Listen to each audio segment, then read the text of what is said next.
रामचंद्र जी की मैं वंदना करता हूँ। राम जी कौन है? तो बोले कामदेव के शत्रु है, शिव जी के स्वामी हैं। भव का जो भय है, भव रोग जो है, उससे मुक्ति दिलाने वाले हैं। कालमत्तेव सिंह, काल रूपी हाथी के लिए शेर के समान। हाथी और शेर दोनों का विरोध है। फिर कहते हैं योगियों के स्वामी हैं, ज्ञान गम्यम, ज्ञान के द्वारा जानने योग्य है। एक एक बड़े सुंदर ये विशेषण। गुण निधिम अजितम निर्गुणम, अजेय है, निर्गुण है, निर्विकार है, माया से परे है, सुरेशम सुराणाम ईशम, सारे देवताओं के स्वामी हैं। और दुष्टों के वध में तत्पर है, खल वध निरतम, दुष्ट वृत्ति को नाश करने के लिए हमेशा जो तैयार है। बड़ा अच्छा लक्षण है हम लोगों के लिए ही है। दुष्ट वृत्ति को नष्ट करने के लिए हमेशा क्या कहते हैं, तत्पर रहें, उत्साहित रहें। इसलिए ज्ञानी का वर्णन कहा कि ज्ञानिना नित्य वैरी, काम क्रोध इत्यादि ये ज्ञानी के नित्य वैरी।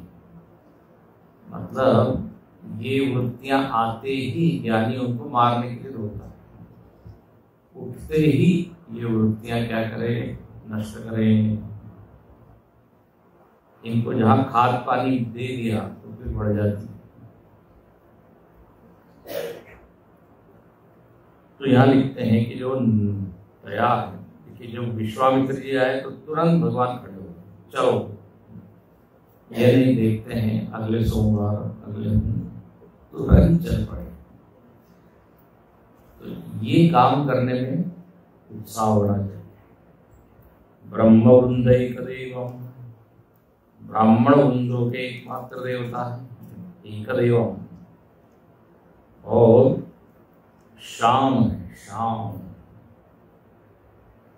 मेघ के समान, ऐसे सरस जनयन, कमल के नेत्र। ये हमेशा नेत्रों को कमल की उपमा दी जाती है। नवकंजलोचनम, इसके भाव क्या है, जो नेत्र है वो ऐसा ही, कमल जो है वो कोमल है, कमल सुंदर है। भगवान की आंखों में आकर्षण है, भगवान की आंखों से कोमलता प्रकट है, कृपा, कोमलता, दया। कमल का एक और लक्षण है कि वह जल में रहते हुए भी जल से अलग, असंगता। कमल का एक क्या लक्षण, असंग। पद्म पत्र निवाम, गीता में कहते हैं भगवान ऐसे सब में रहते हैं लेकिन सबसे अलग है। ऐसे राम जी को मैं प्रणाम करता हूँ, वंदे।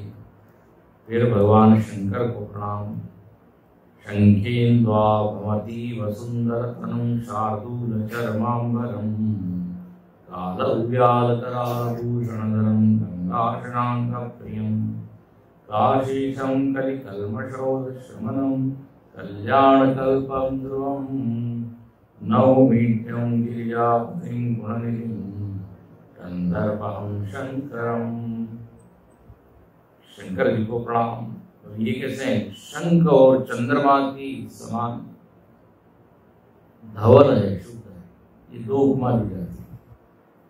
शंख भी स्वच्छ सफेद और चंद्रमा में कोमलता है, शंख में कठोरता है। शिव जी दोनों है, कोमल भी है और कठोर भी है।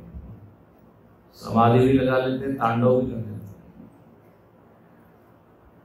फिर व्याघ्र चर्म वस्त्र वाले, विरक्त है और सर्प को धारण करते हैं, निर्भय है।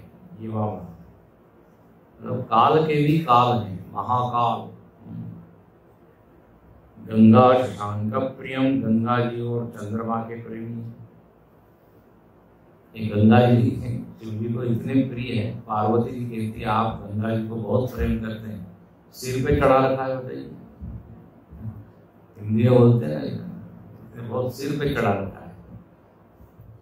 शिव जी ने लिटरली सिर पे चढ़ा रखा गंगा जी। गंगा शशांक प्रियम काशीशम, काशी के स्वामी, कलयुग के पापों का नाश करने वाले। फिर कल्याण के कल्प वृक्ष, वाह, कल्याण के कल्प वृक्ष, जिसके नीचे बैठने से कल्याण पाओगे। और गुण के भंडार, गुण निधान, दिखते भले ही अवगुण है उनमें, लेकिन है गुणों के भंडार। और गिरिजापति गुणनिधिम कंदर्पम, कंदर्प कामदेव, कामदेव को मारने वाले, कंदर्प अगणित अमित। ऐसे भगवान शंकर को प्रणाम। नवमी, नवमीट्यम, इट्य का मतलब है स्तुत्य, स्तुति करने योग्य। नवमी मतलब नमस्कार करता हूँ, जैसे बंदे हैं वैसी नवमी। तो इस तरह शिव जी को प्रणाम। और कहते हैं ये शिव जी कैसे हैं, जो कैवल्य मुक्ति दे देते हैं। यो ददाति साम्शम कैवल्यम अपि दुर्लभम। शिव जी जो है बड़े भोले बाबा हैं, जो अत्यंत कठिन चीजें वो भी बड़ी आसानी से दे देते हैं। इसलिए उनका नाम ही आशुतोष, जल्दी प्रसन्न होते हैं। शिव जी का एक मंदिर था, उसमें सोने का घंटा लगा हुआ। एक चोर आया, वो चढ़ गया शिव जी के ऊपर, सोने का घंटा उतार दिया। भगवान शंकर प्रसन्न हो गए, वाह बोले क्या भक्त है। सब लोग कहने लगे शिव जी आपको जो चाहिए मैं देता हूँ। दूसरे भक्त लोग बोले काहे का है भगत, चोर है, बताइए चोरी कर रहा है और आप उसको भक्त कहते हैं। शिव जी कह रहे ये भक्त है हमारा। कैसे बोले बाकी आप लोग केवल दूध पानी चढ़ाते हो, बिल्व पत्र चढ़ाते हो, इससे तो आपने खुद को चढ़ा दिया। ये है शिव जी। वो एक विनय पत्रिका में गोस्वामी ने बड़ा अच्छा पद लिखा है, बावरो रावरो नाह भवानी।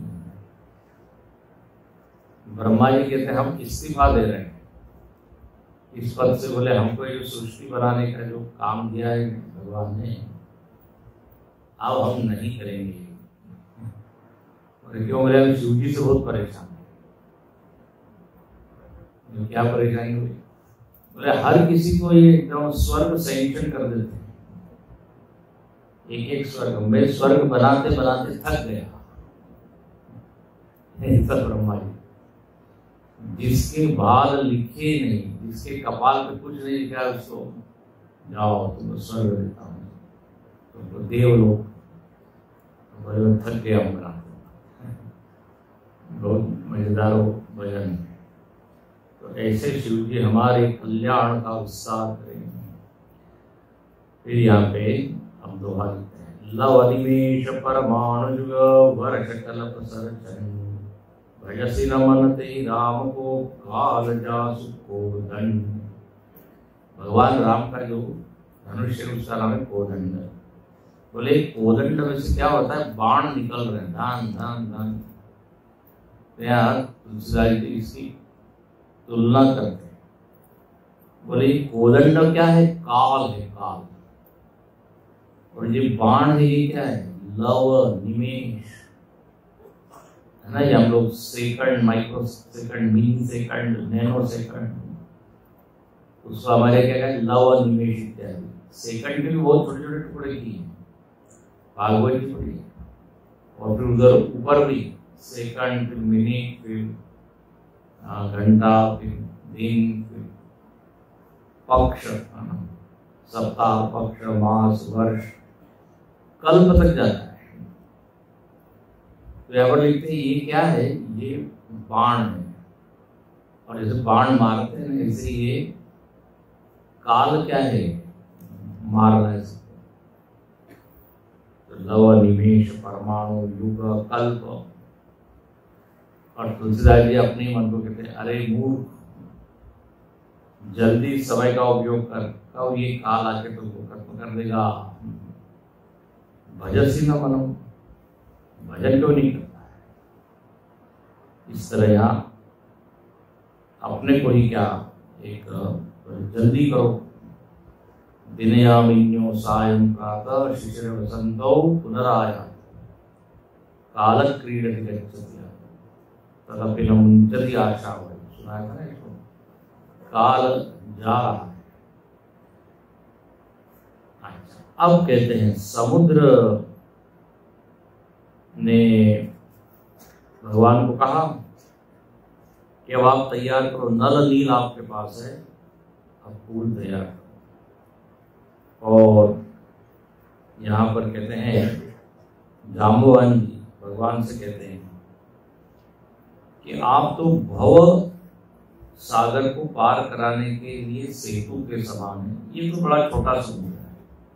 देखिए यहाँ एक बहुत बढ़िया बात कही कि राम जी का जो व्यक्तित्व है ना, वो सेतु, सेतु मतलब होता है पुल। सेतु क्या करता है, जोड़ता है।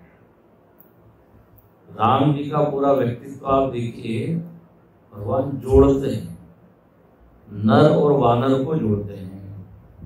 नर वानर, नर और असुर, विभीषण, देखो विभीषण भी आया है राम जी। फिर ग्रामवासियों को नगरवासियों से जोड़ते हैं। अयोध्या के सारे लोग आए हैं, कहाँ, जंगल में, राम जी के कारण। अयोध्या नगर है, बड़ा शहर है, और भगवान जो वन में रहते हैं। आप पूरे व्यक्तित्व को देखिए, भगवान ने जोड़ा है सब, नर और वानर को जोड़ा है। तो इसलिए यहाँ लिखते हैं आप तो सेतु, श्रुति सेतु।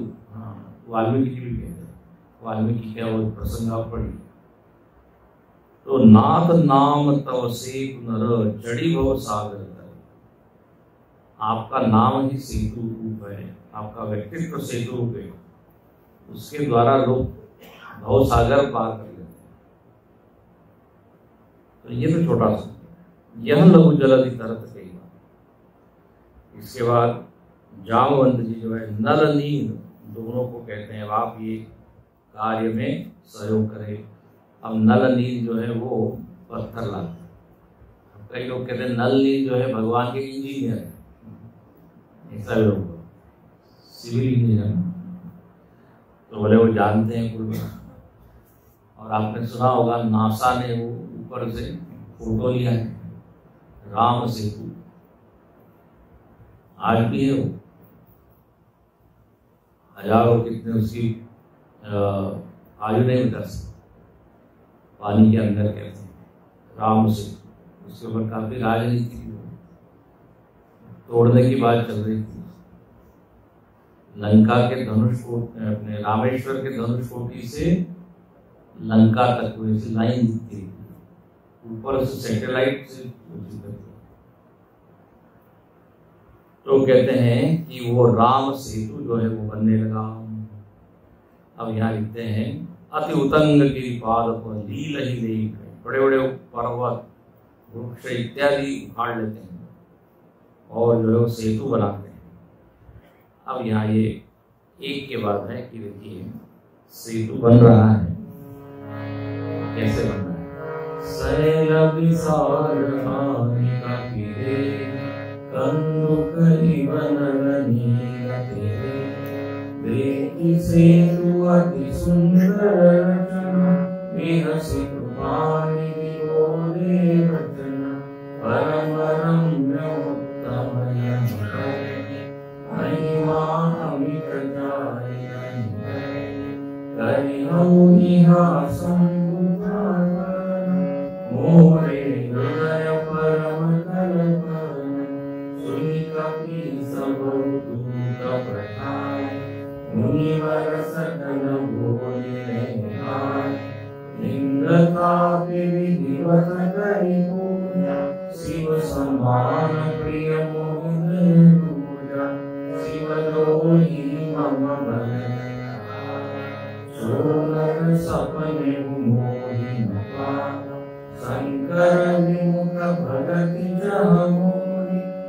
नारकी मूढ़मति को, शंकर प्रिय मम द्रोही शिव द्रोही शिव।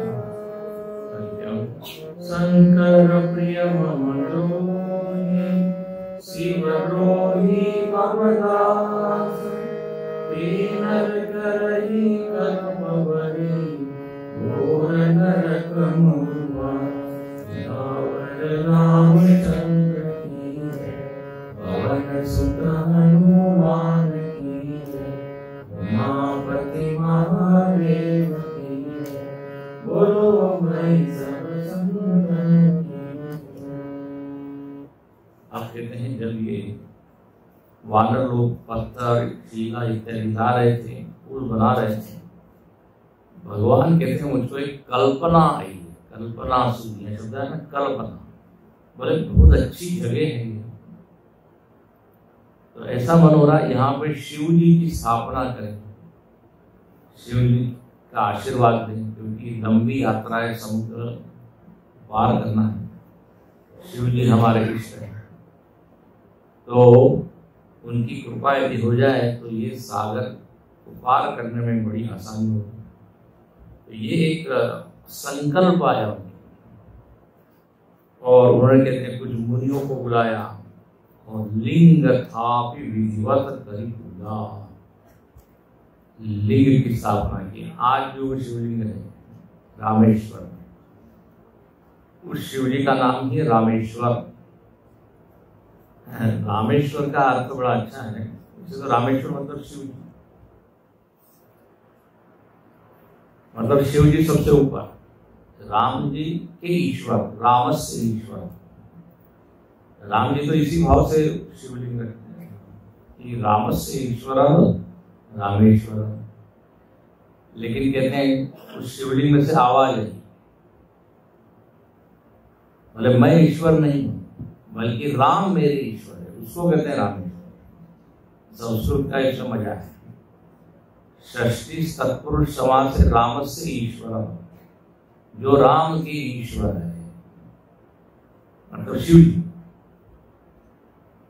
और ईश्वर में तो शिव जी बड़े हुए। तो शिव जी कहने लगे नो, राम ईश्वर यस्य स रामेश्वर, बोले राम जिसके ईश्वर है वो रामेश्वर। मतलब क्या हो गया, हम छोटे हैं, राम जी बड़े, राम ईश्वर। ब्रह्मा जी आए, ब्रह्मा जी ने कहा ऐसा है, रामश्च असौ ईश्वरश्च, राम भी ईश्वर है और शिव जी भी ईश्वर है।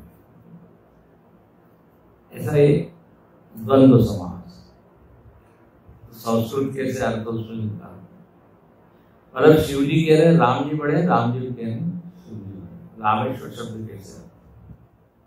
अब वहां पर स्थापना की और राम जी कहते हैं कि शिव जी से और बड़ा कोई मेरे को प्रिय नहीं।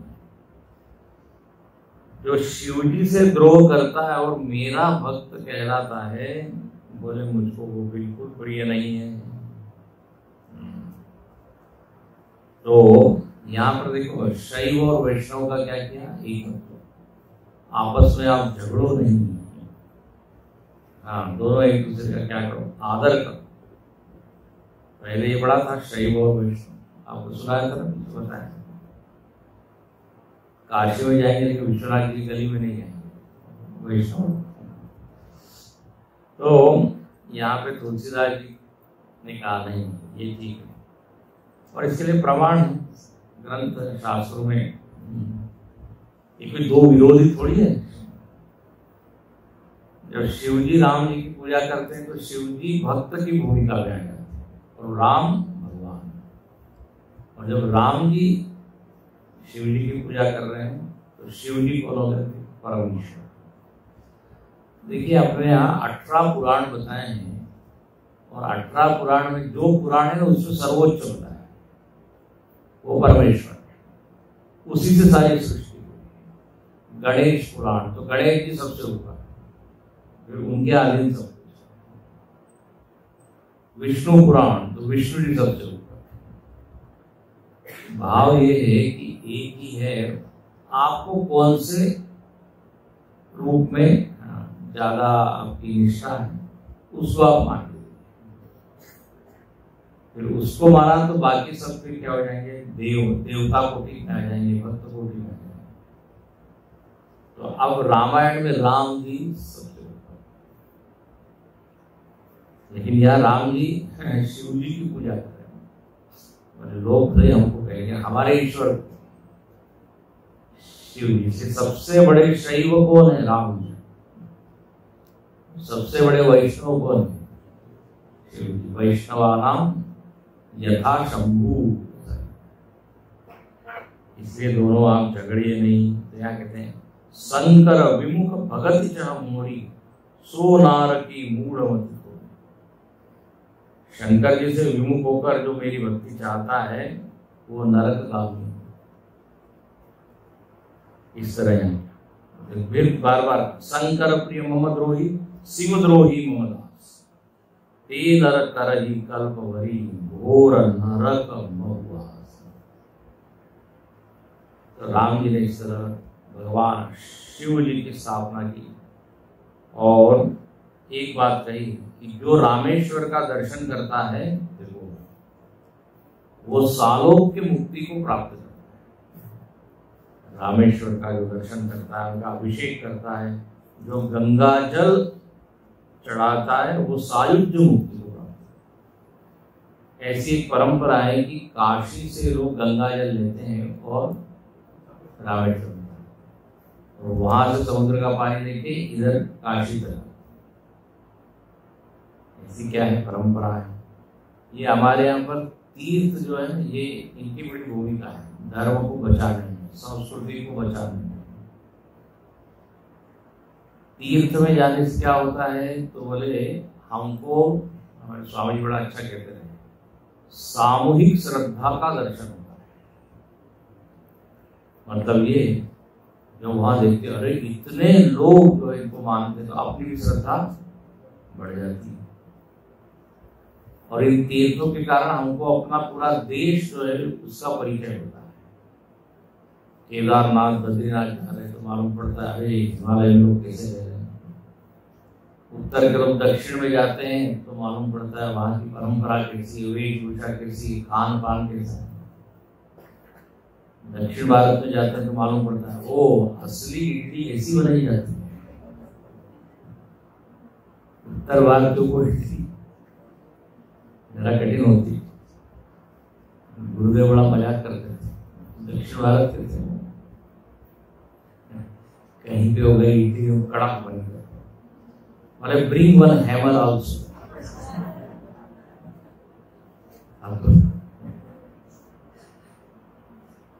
दक्षिण भारत में मालूम पड़ता है सांबार का स्वाद अच्छा कैसा होता है। नहीं तो लोग उत्तर भारत में इडली को भी वो क्या बघार लगा के उसको भी खा लेते हैं।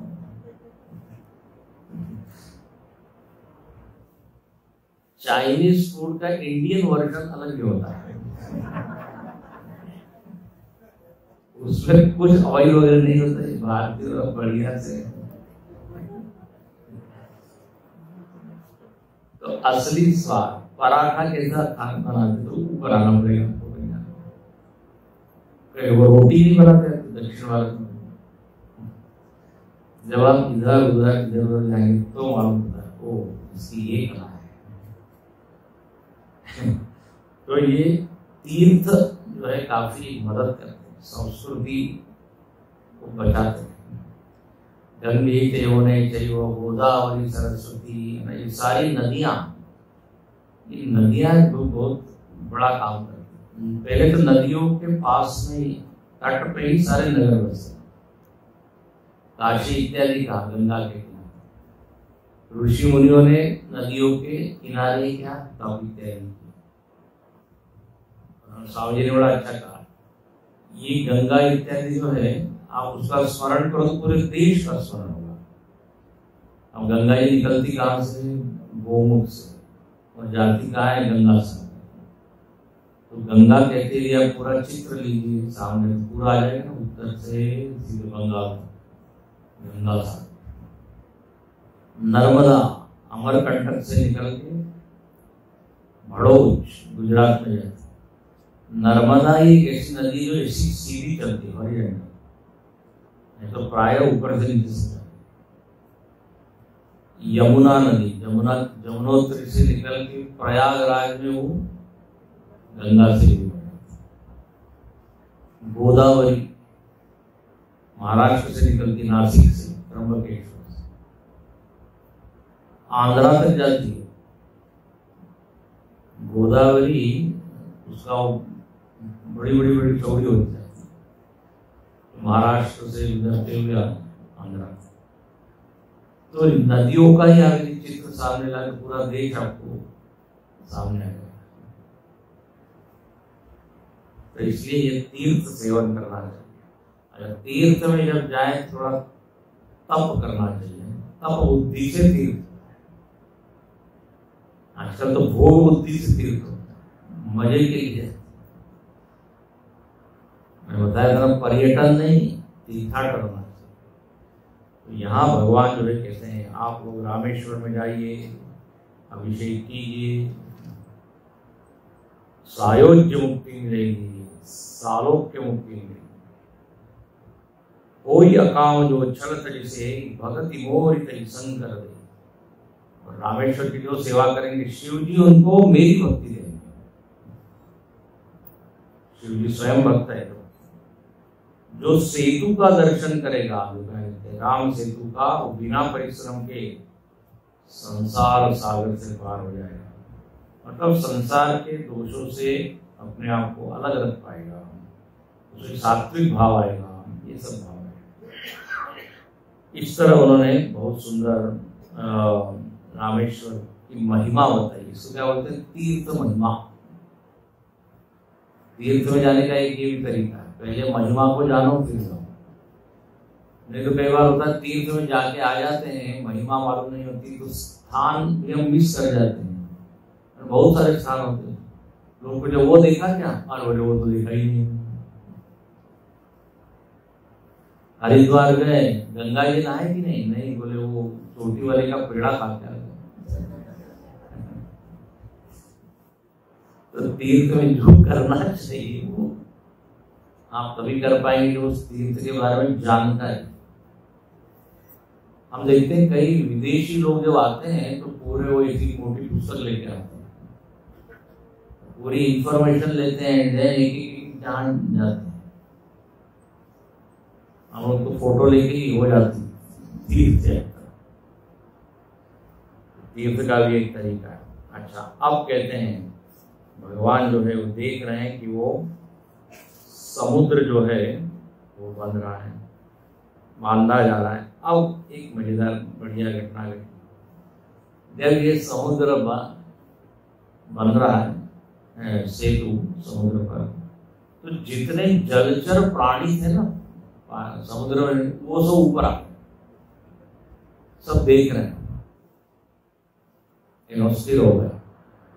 कुछ बानर लोगों ने सोचा अरे इसी को पुल की तरह उपयोग करते हैं, उनके ऊपर पैर रख दिया।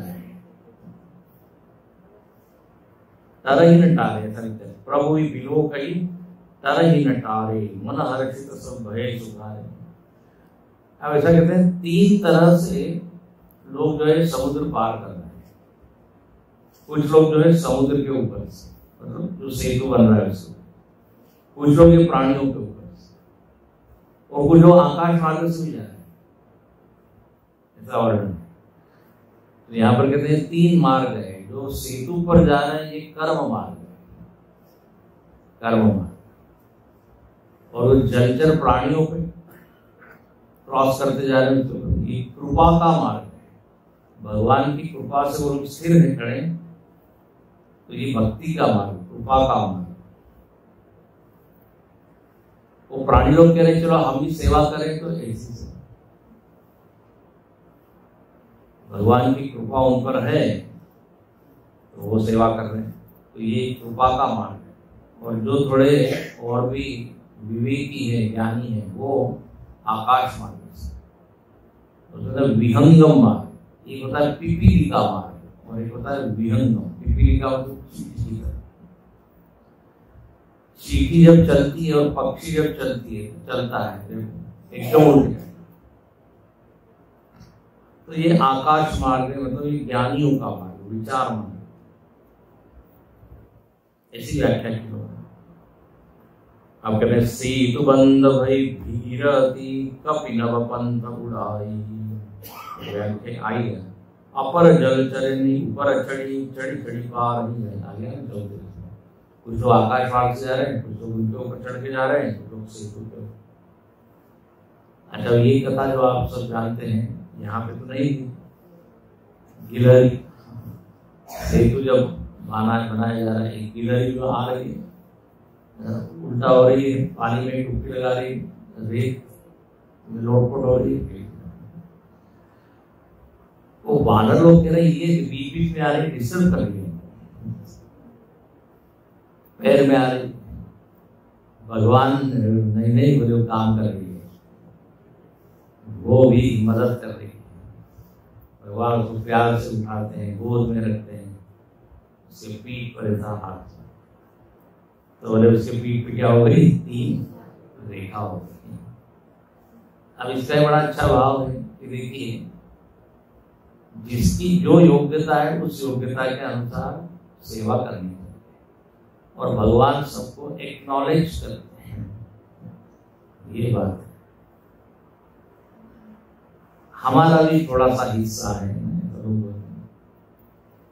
तो फिर ये उदाहरण जैसे कि रही है, थोड़ा सा वहां पर वो कितना डाल रही है वो उतना इम्पोर्टेंट नहीं है जितना कि उसकी भावना कि हम भी, भावना की तो सारा खेल है। वो जब गोवर्धन पर्वत भगवान ने उठाया, हाँ, इंद्र जब बारिश कर रहा है पर्वत, सारे गोपवाल जो देख रहे हैं भगवान ऐसे खड़े हैं, भगवान की ओर दया आ रही है, भगवान आपको हाथ दुख रहे होंगे, भगवान ने कुछ मदद करो, बोले हम भी मदद करते हैं। सब लोग लकड़ी लेके और वो क्या टिका रहे हैं पर्वत, अब वो क्या लकड़ी के बल पे, भगवान ने कहा हाथ हटा दो, मैं लकड़ी थोड़ा इधर ही नीचे आ गया, लेकिन भगवान ने कहा चलो लगाओ। तो भगवान उन लोगों को भी क्या देते हैं भाई, सम्मान देते हैं। तुम्हारी भावना है ना मदद करने की। चलिए, तो यहाँ पर भी, यहाँ तो वर्णन है नहीं, लेकिन अन्य रामायणों में गिलहरी का भी। अब कहते हैं इस तरह से जब वो सेतु बनने लगा, रावण को खबर लगी इस सेतु बन रहा है। रावण ने कहा क्या पुल बंद है? और यहाँ 5वां जो दोहा उसमें देखी है, अपने 10 मुख से रावण एकदम बोलता है, बांधो वरनिधि नीरनिधि जलधि सिंधु बारिश सत्य तो कंपति उदधि पयोधि नदी। ये समुद्र के 10 नाम। और सही में बांधियो, बांध दिया इसको, वननिधि नीरनिधि जलधि, ये 10 नाम। सिंधु बारिश, बारिश मतलब पानी, पानी का जो स्वामी है, बारी मतलब पानी। तोय कम, सब पानी के लिए। संस्कृत भाषा कितनी समृद्ध है, पानी के लिए कितने ना, और फिर पानी का जो स्वामी है समुद्र। तोय मतलब भी पानी, कम मतलब भी पानी। उदधि पयो, नदी, नदियों का जो स्वामी। अरे बोले बांध दिया, एकदम जो है वो आश्चर्य भी व्यक्त करता है, मन में थोड़ा घबराता था। तब वो कहते हैं मंदोदरी जो है उसका हाथ पकड़ दिया, बोले नाथ आप बैर मत कीजिए, ये खतरा धीरे धीरे अपने सिर पे आ रहा है। नाथ बैरु कीजिए ताहि मुझसो, बुद्धि बल सची जीत जाहि सो। बुद्धि और बल के द्वारा कौन है जिसके पास बुद्धि है, बल है, जो कि उन राम को जीत सके? और यहाँ पे आश्चर्यजनक बात है, मंदोदरी रावण को कहती आप में और उनमें अंतर बहुत है, आप उनकी बराबरी मत कीजिए। बोले क्या अंतर है? बोले खद्यो और सूर्य, तुम जुगनू की तरह हो और वो सूर्य की तरह। ये उपमा किसने दी थी? तो मंदोदरी ने सुन लिया, ये बढ़िया है, जब जरूरत पड़ेगी हम भी बोल। तो मंदोदरी फैक्ट को जानती, सत्य को जानती, क्या सत्य, और डींग हाँकने से कहते कोई आप बराबरी नहीं हो सकती। तो दिनकर और खद्यो क्या इनकी बराबरी हो सकती है? जिन्होंने, अब फिर उदाहरण देते, इतिहास बताती, जिन्होंने मधु और कैटभ को मारा, जिन्होंने हिरण्यकशिपु का संहार किया, जिन्होंने बाली नहीं, बलि राजा उसको बांध दिया, यही बलि बांध दी, जिन्होंने सहस्त्रबाहु को मारा परशुराम जी के, ऐसे भगवान है वो, आप उनके साथ विरोध मत कीजिए। दिख रहे हैं वो एक सामान्य मनुष्य, राम है सौंपी जानकी नाई कमल पर, आप उनके चरणों में प्रणाम कीजिए, वापस दे दीजिए और भजन कीजिए। ऐसा सीधी चीजें। अब कहते हैं आगे और भी उपदेश दिया, कहते हैं अब अपना रिटायर होने का टाइम आ गया। संत कही असंगीति दशानन चौथे पन जाए, चौथे पन में राजा लोग कहाँ जाते हैं? जंगल में। तो उनका भजन पूजन साधन कीजिए और अपने जीवन को धन्य बनाइए।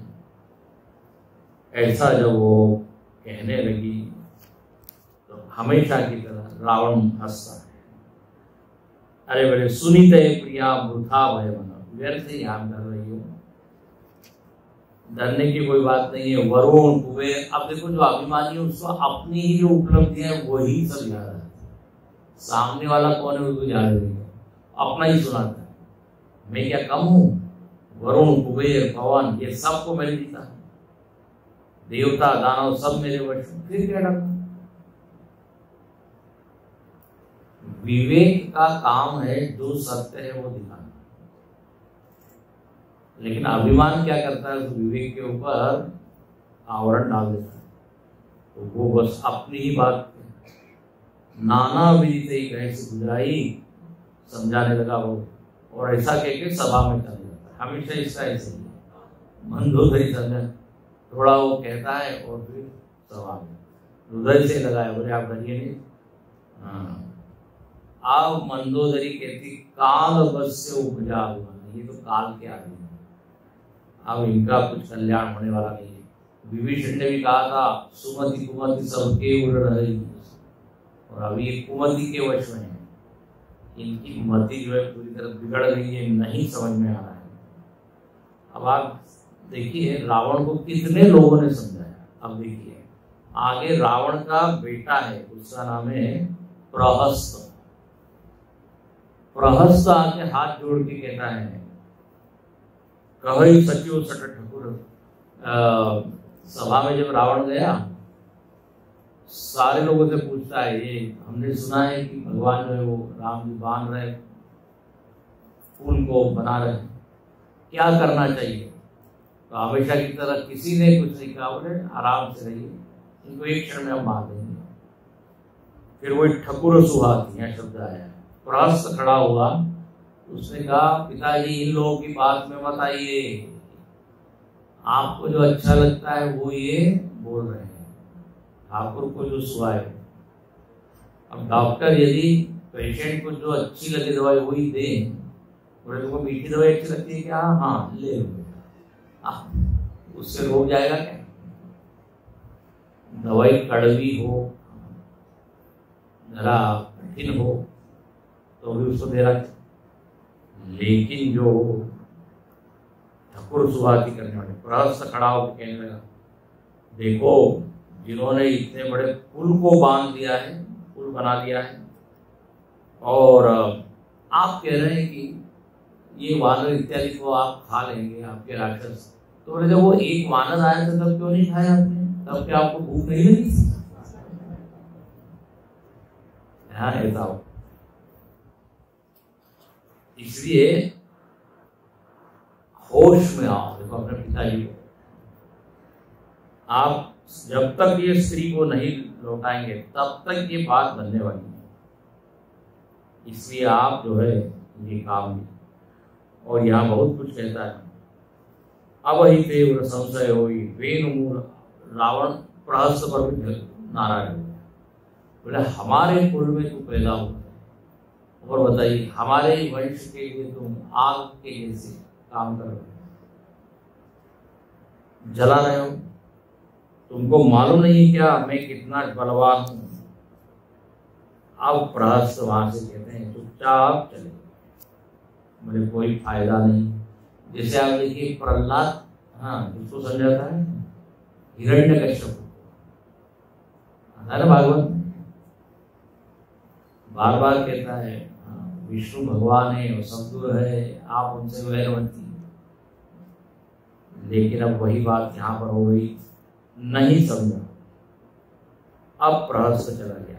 अब कहते हैं एक दिन ये रावण जो है लंका के शिखर के ऊपर एक वहां में महल था, जैसे क्लब होता है, क्लब एंटरटेनमेंट का एक उससे बनाया हुआ था। और वो जो है वहां पे आज जो है थोड़ा नाच गाना हो जाए, पार्टी। तो कहते हैं लंका शिखर ऊपर आगा। देखो इससे यहाँ दिखाई दे रहे हैं कि शत्रु सिर पे है, होना चाहिए, तैयारी करना चाहिए, लेकिन ये मदहोश। और वहां पे नाच बाज ताल पखाओ बीना नृत्य करे अप्सरा प्रवीणा सुना सीर सत सरिस सो संतत करे विलास दस्वर। निरंतर वहां पे जो है ये भोग विलास करता है, शत्रु सिर पर है, उसको कोई चिंता नहीं। अब हुआ ये भगवान के क्या हाल चाल है? तो देखिए फिर यहाँ शब्द आया इहाँ, यहाँ हुआ नहीं लिखा है, इहाँ मतलब इधर। हम तो राम जी की तरफ है, तो यहाँ क्या हुआ तो सुनिए। इहाँ सुबह से रघुवीरा उतरे से न सहित तीरा शिखर एक उतंगति देखी समसो प्रतिशेष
आप कहते हैं उधर तो रावण जो है मौज मस्ती में अपना टाइम बिता रहा है, इधर भगवान को तैयारी कर रहे हैं। और एक सुबह पर्वत है भगवान वहां पर उतरे हैं और डेरा डाला, जैसे सेना लोग डेरा डालते हैं, टेंट, पिच टेंट, तो सब वहां पे उतरे हैं। और भगवान जो है ऐसा थोड़े लेटे हैं, सुग्रीव के गोद में सिर रखा, और अंगद हनुमान जी भगवान के चरण दबा रहे हैं। लक्ष्मण जी हमेशा की तरह वीरासन में हैं। कोई शत्रु इधर आक्रमण न कर दे, क्योंकि वह शत्रु के वहां पहुंच गए हैं गढ़ में। प्रभु पाछे लक्ष्मण वीरासन, और मृगछाल इत्यादि बिछाया उसके ऊपर भगवान से।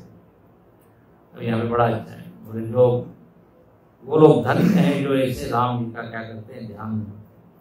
और यहाँ पे लिखते हैं बड़ भागी अंगद हनुमान। अंगद और हनुमान जी बड़े भाग्यवान हैं कि उनको भगवान की चरण सेवा मिली। अब रामायण में ये एक शब्द आता है बड़ भागी। तो एक बार इसी पर हमने प्रवचन सुना कि बड़े भाग्यवान लोग कौन कौन है रामायण के हिसाब से। तो जहां जहां बड़ भागी शब्द आया उन्होंने उसको एकत्र किया और उसके ऊपर जो चरण भगवान के पीछे चले वो बड़ भागी। जिन जिन लोगों ने भगवान के चरण की सेवा की वो बड़ भागी। जो भगवान के काम में जिन्होंने मदद की वो बड़ भागी। बहुत सुंदर हो ये रामायण, ऐसा अद्भुत है। इसमें अलग अलग ढंग से कथा होती है। आपको पता है ना, कोई एक चौपाई में 7 दिन बोल रहा है, एक दोहे पर ही 7 दिन, इस तरह कथा होती है। कोई एक बार, जो मैंने बताया, एक बार जहां जहां उसके ऊपर प्रवचन हो जाता है। फिर चरित्र के अनुसार होता है, हनुमान चरित्र, भरत चरित्र। फिर कांड के अनुसार होता है, बोले इस बार क्या प्रवचन करने वाले महाराज जी, बोले किष्किंधा कांड, ये अरण्य कांड। अलग अलग ढंग से कथा होती है। तो बड़ भागी शब्द। अब हुआ ये भगवान से लेते हैं और सायंकाल का समय है, तो पूर्व दिशा से क्या हो रहा है, चंद्रमा उदित हो रहा है। मयंक किसका नाम है, चंद्रमा का। और अब चंद्रमा में आप जानते हैं छाया है ना, उसमें थोड़ा दाग। चंद्रमा का एक नाम है शशांक। शश मतलब होता है खरगोश। आप यदि ध्यान से देखें तो ऐसा खरगोश दिखता है। तो खरगोश का चिन्ह जिस पर है वो है शशांक, थोड़ा थोड़ा काला काला है। मजाक की बात सुना, चंद्रमा में दूर से तो बड़ा अच्छा दिखता है, लेकिन पास से यदि आप उसका फोटो लें तो क्या दिखाई देगा, वो क्रेटर वगैरह दिखाई देंगे, गड्ढे वड्ढे। सुना है ना आपको, नहीं सुना है? तो वो जो तारामंडल होता है वहां पे सब दिखाते हैं। तो एक तारामंडल के बाहर एक बहुत बड़ा पास से फोटो लिया था चंद्रमा का, बाहर लगाया था, बड़ी मजाक की बात थी। अब जब बहुत पास से चंद्रमा का आप फोटो ले, इवन टेलीस्कोप से भी यही आप देखेंगे तो उधर दिखाई देगा गड्ढे वगैरह। तो इतना बड़ा फोटो था, उसके नीचे लिखा हुआ था, बोले इस फोटो को देखकर कोई भी अपनी पत्नी को चंद्रमुखी नहीं कहेगा।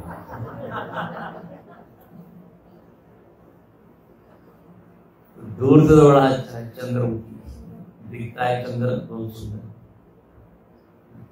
तो कहते हैं पहले वर्ष चंद्रमुखी, दूसरे वर्ष सूर्यमुखी, तीसरे वर्ष आते थे ज्वालामुखी। तो चंद्रमा के ऊपर दाग है। अब देखिए कितनी सुंदर एक घटना।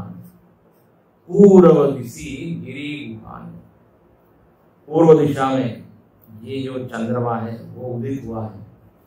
अब भगवान थोड़ा विनोद करते, पूछते हैं, जरा गप रिलैक्स मूड में चर्चा करते, सब लोगों से पूछते हैं कि चंद्रमा ऐसा काला काला इसमें दाग है, बताइए कालीमा क्यों है,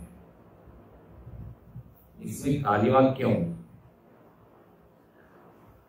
तो सुग्रीव ने कहा कि इसमें जो है ना पृथ्वी की छाया दिखाई दे रही है।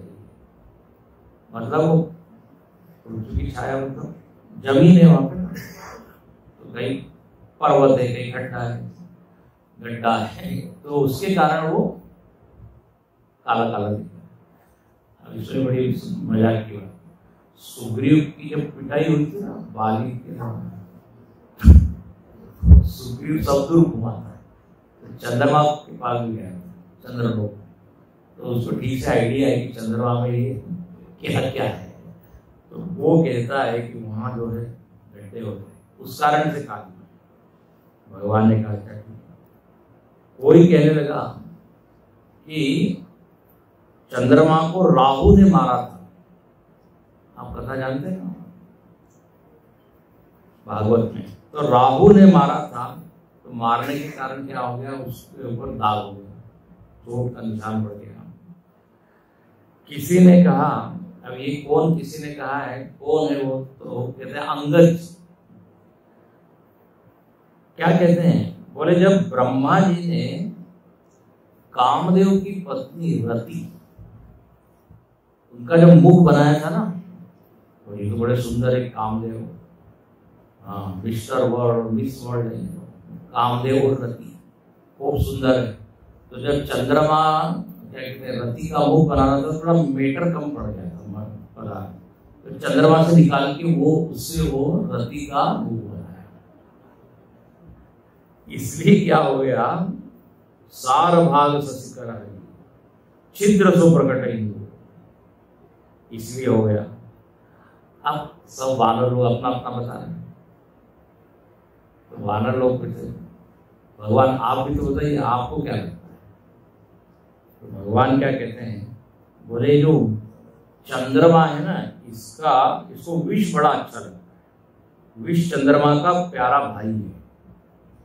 विष कैसे हो गया चंद्रमा का भाई, आप जानते हैं जब समुद्र मंथन हुआ तो उसमें तो विष भी निकला है और चंद्रमा भी निकला है, तो दोनों का उत्पत्ति स्थान क्या है, समुद्र, तो विष जो है वो चंद्रमा का भाई है, तो इसने विष धारण किया हुआ है, इसलिए काला काला है।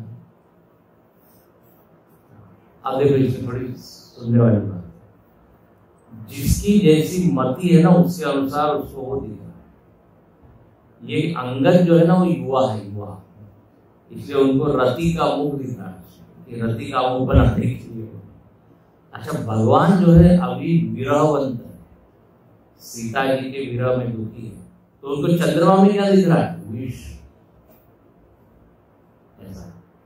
विष संयुत कर निकर पसारी जात विरहवंत नर नारी।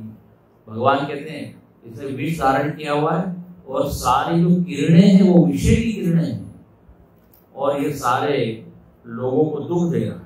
अब बताइए चंद्रमा में तो शीतलता आनंद है, लेकिन क्योंकि भगवान दुखी है तो चंद्रमा में उनको विष हो। सबने कह दिया, अब हनुमान जी से पूछते हैं कि महाराज ये चंद्रमा कालिमा कहां से, आपका क्या मतलब है। तो हनुमान जी तो हनुमान जी है, कह हनुमंत सुनहु प्रभु ससि तुम्हार प्रियदास, तव मूर्ति विदूर बसती सोई श्यामता अभासा। हनुमान जी कहने लगे कि चंद्रमा में कालिमा जो आई उसका कारण ये है कि चंद्रमा आपका भक्त है और आपके रूप का ध्यान करता है, और आप कैसे हैं, नीलाम श्यामल कोमलम, श्याम वर्ण के, तो श्याम वर्ण का ध्यान करते करते वो श्यामता उसमें आ गई। अब ये हनुमान जी क्यों बोल पाए, क्योंकि हनुमान जी के हृदय में राम जी विराजते हैं।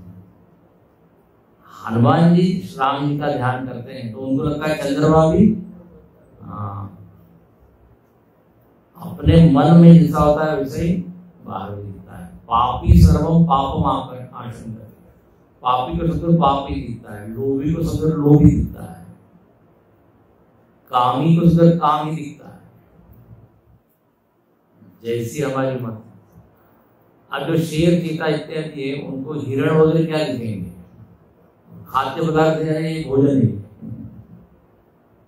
उनमें थोड़ी कोई सुंदरता होती है। तो चूंकि हनुमान जी के हृदय में राम जी है, तो उनको लगता है चंद्रमा के हृदय में भी कौन राम। क्या सुंदर है। और कहते हैं पवन तनय के वचन सुनी बिहसे राम, भगवान मुस्कुरा दिए। और दक्षिण दिशा के प्रभु बोले कृपाण राम। भगवान कहते देखो देखो, तो प्रसन्न होते हैं हनुमान जी की बात। फिर कहते हैं जरा दक्षिण दिशा में देखो। बोले क्या है? तो देखिए वहां पर कैसे बादल घोड़ घोड़ के आ रहे हैं, कैसे बिजली चमक रही है, देखो देखो। एकदम भगवान की बात कहते हैं। तो विभीषण जी क्या कहते हैं? अरे बादल नहीं है, वहां बिजली नहीं है। बोले फिर क्या है? तो देखो कैसे जो पड़े कहत विभीषण सुनहु पुकार, होई न तड़ित न बारी।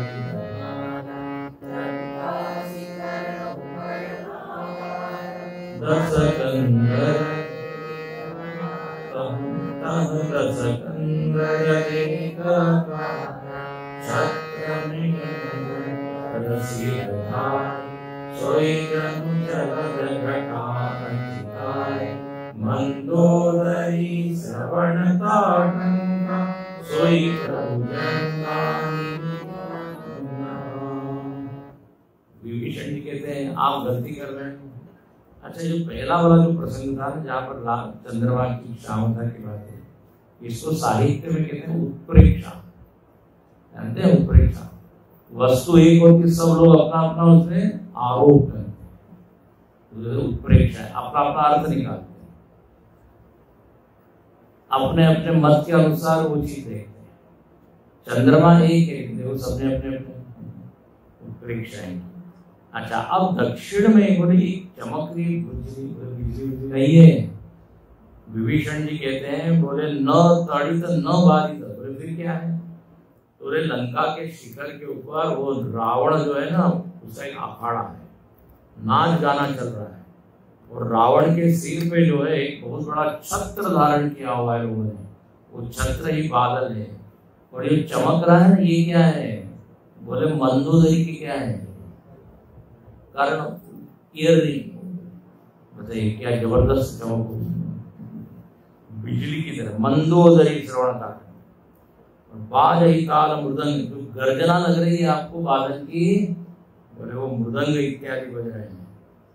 ओ भगवान ने कहा अच्छा, रावण हमको ये मानो कि दिखाना चाह रहा है कि हम कोई डरे वरे नहीं, आप जितने भी पास है। भगवान ने कहा जरा कौतुक करते हैं। और कहते हैं एक बाण चलाया और जो है वो क्या कहते हैं उसके मंदोदरी के श्रवण इत्यादि वो जो कुंडल से गिरा दिए, कर्णफूल गिर पड़े। रावण जो है उसके जो मुकुट है वो गिर पड़े। दसमुख देवी सवा भय में सब लोग घबरा गए, बोले ये क्या हो गया, कहाँ से आया। और ये मुकुट का गिरना तो जो है भगवान ने बाण से, और कहीं कहीं वर्णन है आधे मुकुट गिराए आधे नहीं गिराए, 10 गिरे ना, तो कैसा दिखाई देगा। लोग हंसने लगे, लेकिन जोर से नहीं थे, मन में रावण के सामने हंसा, बड़ा विचित्र दिख रहा। और उसके मुकुट गिर पड़े। मंदोदरी आदि कहने लगी महाराज ये अपशकुन है। और रावण फिर कहता अरे काहे का अपशकुन, जब हमारे सिर कट के गिरे हैं तब कुछ अपशकुन नहीं हुआ, तो मुकुट गिरने में क्या अपशकुन। जब हमने सिर काटे तब तो हमको बड़ी बड़ी चीजें मिली। ये है देखिए रावण की सोच, कभी भी वो सत्य को नहीं समझना चाहता, आपने कोई समझा या उसको सत्य समझ नहीं आ रहा जो भी कही। मंदोदरी को बहुत शोक हुआ, बोले क्या बताएं, इतना समझाए लेकिन। अब मंदोदरी राम जी का वर्णन करती है, ये बहुत सुंदर वर्णन 14 के बाद। और ये विश्व रूप विराट रूप, बोले जिसको आप एक मनुष्य समझ रहे हैं वो विश्व रूप रघुवंशमणि करौ वचन विश्वास। और मंदोदरी बिल्कुल भागवत में जो वर्णन है विराट रूप, 14 भुवनों का वर्णन है। भूर्भुवः स्वः महाजना तपः सत्यम अतल वितल सुतल तलातल। और उसमें कल्पना की है कि भगवान का हाथ क्या है, भगवान का पैर क्या है, भगवान की आंखें क्या है, भगवान की रोमावली क्या है। तो मानो कि पूरा ब्रह्मांड भगवान का शरीर है और ब्रह्मांड के एक एक घटक में एक एक अवयव है। ये बड़ी प्रसिद्ध है। पद पाताल शीस अज धामा। बोले राम को आप मनुष्य मान रहे हैं, एक्चुअल में वो उनका पैर का है, पाताल लोक पैर है, और ब्रह्मलोक क्या है, सिर। किसी ने कहा कि राम जी का सारा वर्णन किया है रामायण में, उनके रूप गुण इत्यादि, उनका हाइट का वर्णन नहीं। तो ये सुन लिया है, ब्रह्मलोक इनका सिर है और पाताल, पद पाताल शीस अजना। और जितने अन्य अन्य लोग हैं वो उनके अन्य अन्य अंग हैं।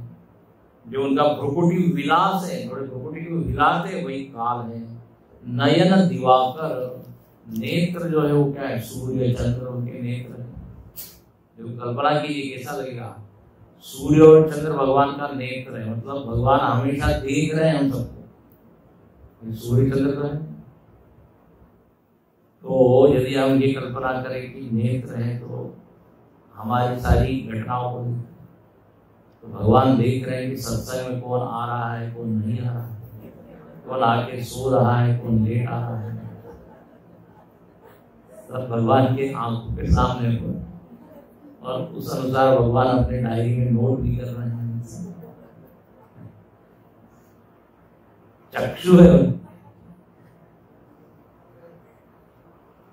फिर यह लिखते हैं, जासु घ्राण अश्विनी कुमारा। अश्विनी कुमार जिनकी नासिका है, रात और दिन जिनकी पलक है। जैसे हम पलक बंद कर देते हो अंधेरा हो जाता है, खोलते हैं तो दिन और रात क्या है, हाँ उनके पलक पलक। फिर श्रवण दिशा, उनकी कर्णेंद्रिय क्या है, दिशाएं ही कान। और वेद ये कहते हैं कि जो वाणी क्या है, तो वेद ही वाणी। ऐसा पूरा ये वर्णन है। जितनी पेड़ पौधे हैं, ये जैसे अपनी रोएं होती है, भगवान की रोएं। जितनी ये नदियां हैं, ये नस नाड़ियां हैं। जितने ये पर्वत हैं, ये हड्डियां हैं। एक आकार बनता है। रोमराज अष्टादश भारा अस्थिशैल सहितान। फिर शिवजी जिनका अहंकार, ब्रह्मा बुद्धि, चंद्रमा मन और विष्णु चित्त। मन बुद्धि चित्त अहंकार होता है ना अपना, तो ये चारों देव जो है वो उस विराट रूप के कौन है, मन बुद्धि चित्त। ऐसा कौन वर्णन कर रही है, मंदोदरी।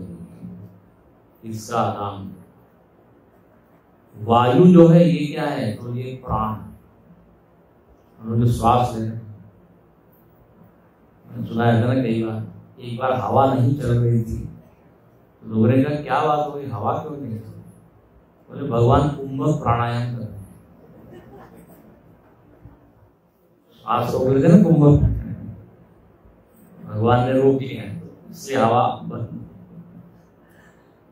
अब कहते हैं ऐसा जब सुना है, इसको पुरुष सूक्त में जैसे कहते हैं ना, सहस्र शीर्षा ऊर्जा सहस्राक्ष सहस्रभार। सारे सिर उनके ही है, सारी आंखें उनके ही। ये भगवान का विराट रूप है। जब ये सुना तो अब रावण के मन में आना चाहिए, हाँ देखो इतना बड़ा, मैं उनको छोटा समझ रहा हूँ। ऐसा न समझ के जोर जोर से हंसने लगा और कहने लगा, ये नारी जो है ना, स्त्रियों में इतने अवगुण है, बताइए अवगुणों के कारण क्या क्या बोल रही। व्यसा नारी वचन सुनी काना, ओ मोह महिमा बलवाना। मोह कितना बलवान है, मतलब मंदोदरी को क्या समझ रहा है, मोहित अविवेकी। और अब ये रावण क्या कहता है, नारियों में 8 अवगुण है, और ये रावण ने बोले साहस, अनृत, चपलता, माया, भय, अविवेकी। रावण के मुख से तो यही बात। अब यहाँ 16वें दोहे में लिख दिया कि यद्यपि बादल अमृत का जल बरसा है, तो भी जो बेत का पेड़ होता है ना, वो कोई फलता फूलता नहीं है, कोई अमृत भी नहीं। ऐसे मूर्ख जो है उसके लिए यदि बृहस्पति भी गुरु बन के आ जाए तो भी कोई ज्ञान होगा नहीं। बस बोले मूर्ख हृदय न चेत जो गुरु मिलई बिरंज सब। तो रावण की ये स्थिति। इस तरह यहाँ ये घटना का वर्णन हुआ, मतलब एक तो विराट रूप का वर्णन हुआ और भगवान ने एक बाण से जरा संकेत कर दिया कि अभी भी समझ जाओ समझ जाओ। अच्छा, इसके बाद जो जाम्बवंती है, जाम्बवान, वो कहते हैं महाराज ऐसा है, युद्ध तो हम कभी भी कर सकते हैं, लेकिन ऐसा है एक प्रयत्न करना चाहिए युद्ध को रोकने। भगवान ने कहा क्या करें, इतनी तो वार्निंग दे चुके हैं, अब अभी भी नहीं मान रहे, बिल्कुल युद्ध करने के लिए मानो कि वो तैयार, कुछ उसको डर नहीं लग रहा है, क्या किया जाए। तो जाम्बवान भी कहते हैं ऐसा है, अंगद जी को भेज दिया, अंगद के हाथों संदेशा भेजा, हाँ, और शायद मान जाए रावण, तो युद्ध के बिना जो है बाद में युद्ध को हमेशा ही टालने का प्रयत्न करना चाहिए, क्योंकि युद्ध एक जबरदस्त भयंकर चीज है, उससे जो है देश कितने साल पीछे चला जाता है, इकोनॉमी बर्बाद हो जाती है, कितना पैसा बर्बाद हो जाता है, 1 मिनट में धमाके हो रहे हैं, बम फूट रहे हैं। तो देखो महाभारत युद्ध को भी टालने का कितना प्रयत्न किया जाम्बवान। भगवान बहुत बढ़िया आपका सजेशन, अब क्या वो सजेशन देखेंगे उसको। और ठीक आगे का प्रकरण बहुत ही सुंदर, अंगद जाते हैं और रावण के साथ ऐसी बहस करते हैं, गर्मा गर्म बहस। अंगद को लगता है शायद इससे साल बन जाए, लेकिन होता नहीं।